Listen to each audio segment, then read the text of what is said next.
So we are going to demonstrate the panel lock. Panel lock is to lock the complete board so that there is no operation performed through the manual operation. But you will be able to control it through mobile or laptop, but manually it will not be controlled. So in order to that, you need to configure the board. So first we will discover the available switchboard in our home. Those are Lobby Lab supported. So test is one board. So we will go to the main window of the switchboard.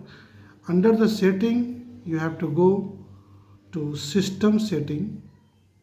In the system setting, you have the touch.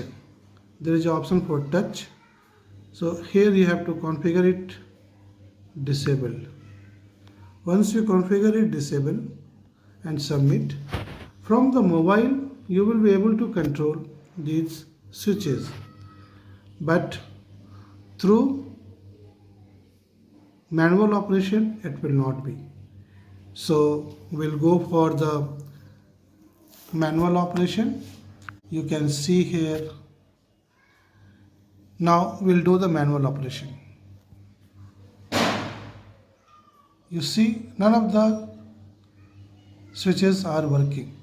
All the panels are